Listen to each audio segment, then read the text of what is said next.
Hello, मैं हूँ सुनंदा तगवाले शुक्ल। आज हम लोकभारती हिंदी 10वीं कक्षा की मन यह कविता पढ़ने वाले हैं। वैसे तो काव्य के बहुत सारे प्रकार होते हैं, उसमें से एक है हाइकू। तो आज हम हाइकू के बारे में अधिक जानकारी लेंगे।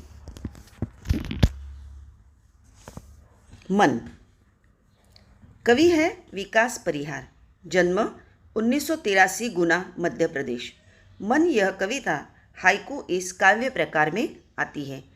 आइए चले हाइकू के बारे में अधिक जानकारी लेते हैं। हाइकू प्रायः हाइकू यह जापान की काव्य विधा है। यह दुनिया की सबसे छोटी काव्य विधा मानी जाती है। 5वें दशक से हिंदी साहित्य ने इसे बड़ी उदारता से स्वीकार किया है। हाइकू की विशेषता, इसमें सिर्फ 17 अक्षर होते हैं और 3 पंक्तियाँ होती है। पहले पंक्ति में 5 अक्षर, दूसरे पंक्ति में 7 अक्षर और तीसरी पंक्ति में 5 अक्षर होते हैं। अर्थात कुल मिलाकर 5 + 7 + 5 बराबर 17 अक्षर होते हैं। यह हाइकू की विशेषता है। तो आइए चले कविता की ओर। कवि कहते हैं, घना अंधेरा चमकता प्रकाश अधिक। अर्थात जितना काला घना अंधेरा होता है, उसमें छोटी सी प्रकाश की किरण भी हमें अधिक लगती है।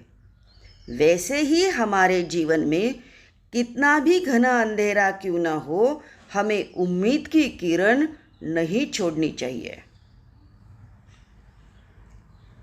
कवि आगे कहते हैं, करते जाओ पाने की मत सोचो जीवन सारा।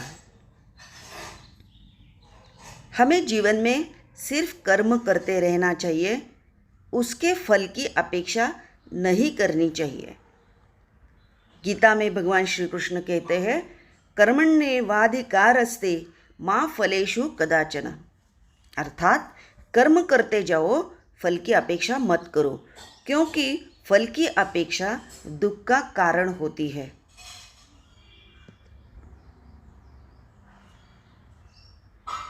कवि आगे कहते हैं, जीवन नैया मझधार में डोले तो संभाले कौन। हमारे जीवन की नैया जो है मझधार में डोले। मझधार यानी क्या? नदी के प्रवाह का मध्य भाग। तो हमारे जीवन की नैया जब संकट में गिरती है, जब कठिनाई में गिरती है, तो कौन संभालता है हमें? कोई नहीं। हमें खुद ही मार्ग निकालना होता है और धैर्य के साथ उसमें से मार्ग निकालकर जीवन के पथ पर आगे चलना होता है। कवि कहते हैं, रंग बिरंगे रंग संग लेकर आया फागुन।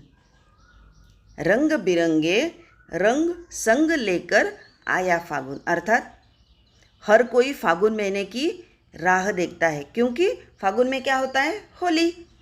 होली में हम इतने रंग बिरंगे रंग एक दूसरे पर डालते हैं, खुशियाँ मनाते हैं। और इस होली में हमारे मन मुटाव जब होता है, रिश्तों में दरार पड़ती है या खट्टे रिश्ते हो जाते हैं, वो सब भूलकर हम सब एक हो जाते हैं और आनंद के साथ यह फागुन का जो त्योहार है वो मनाते हैं। आगे, कांटों के बीच खिलखिलाता फूल देता प्रेरणा। देखो कवि ने कितनी सुंदर कल्पना की है। कांटों के बीच खिलखिलाता फूल देता प्रेरणा। फूल के साथ डंडी में इतने सारे कांटे होते हैं, लेकिन फूल उसका दुख नहीं करता। फूल खिलता रहता है, अपनी सुगंध पूरे विश्व में फैलाता रहता है, दूसरों को खुशियाँ देता रहता है। वैसे ही हमारे जीवन में कितने भी दुख कठिनाई क्यों ना हो, दुख या कठिनाई के कांटे क्यों ना हो, हमें हमेशा लोगों को आनंद देते रहना चाहिए। हमें खुद खिलते रहना चाहिए। कवि कहते हैं, भीतरी कुंठा आँखों के द्वार से आई बाहर। कुंठा यानी घोर निराशा। जब इंसान निराश हो जाता है तो वह निराशा के आंसू उसके आँखों से छलकते हैं।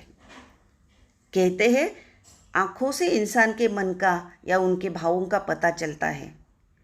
तो ये जब इंसान निराश हो जाते हैं तो उनके आँखों से आंसू बहते हैं।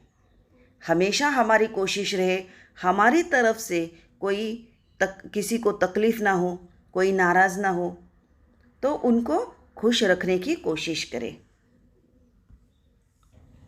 कवि आगे कहते हैं खारे जल से धुल गए विषाद मन पावन। खारे जल से धुल गए विषाद मन पावन। खारे जल एक तो समुद्र में होता है और दूसरा हमारे आंसू। तो जब इंसान को दुख होता है उसी वक्त आंसू आते हैं ऐसा नहीं है। जब हमें खेद होता है या विषाद यानी क्या खेद, जब हमें खेद होता है तब जब हमें पछतावा होता है तब भी हमारे आंखों से आंसू आते हैं। तब हमें लगता है नहीं हमें उस वक्त ऐसा नहीं करना चाहिए था, हमें पछतावा होता है और उससे जो आंसू बहते हैं वो अच्छे हैं। क्योंकि पछतावा होने के बाद जब इंसान को पता चलता है कि हमने ये गलत किया तो वो गलती फिर नहीं करता। तो उससे क्या होता है हमारा मन पावन हो जाता है। कवि कहते हैं मृत्यु को जीना जीवन विष पीना है जिजीविषा। देखो कितना गहरा अर्थ है। मृत्यु को जीना जीवन विष पीना है जिजीविषा। ये जीवन का जो विष है, तो जीवन के प्रति जो आसक्ति है उस पर अगर हमने विजय पा ली तो हमने मृत्यु को जी लिया।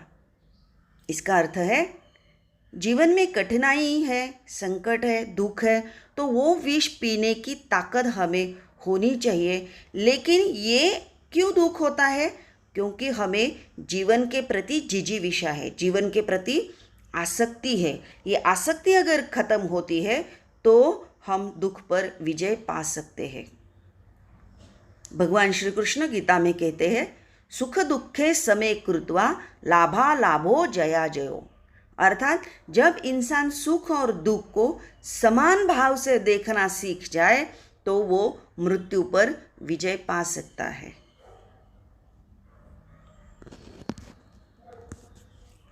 कवि कहते हैं मन की पीड़ा छाई बन बादल बरसी आंखें। जब इंसान को तकलीफ होती है, दर्द होता है, चाहे वो शरीर का क्यों ना हो या मन का हो, उसकी वह पीड़ा आँखों के द्वारा झलकती है। तो हमें ऐसे लोगों की हमेशा मदद करनी चाहिए। कोई शरीर की पीड़ा झेल रहा है तो उसको मदद करनी चाहिए, उसका दुख दूर करने की कोशिश करनी चाहिए।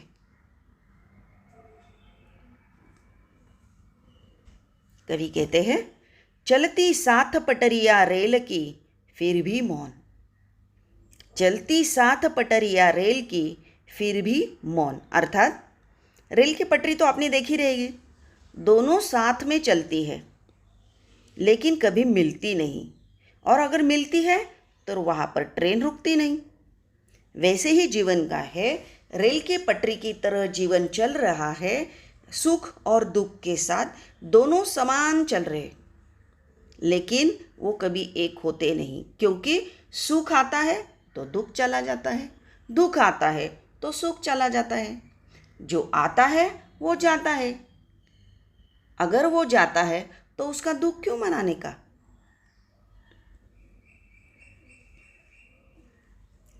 कवि कहते हैं सितारे छिपे बादलों की ओट में सुना आकाश। सितारे यानी खुशियाँ। ये जो खुशियाँ है तो वो खुशियाँ बादलों के अंदर छिप गई है और आकाश पूरा सूना लग रहा है। तो हमें क्या करना है, ये खुशियाँ बादलों की ओट में यानी हमारे मन के विचारों के अंदर छिपे हैं तो उनको बाहर लाना है। वो खुशियाँ बाहर लाओ, लोगों को बांटो और जीवन खुशियों से भर दो।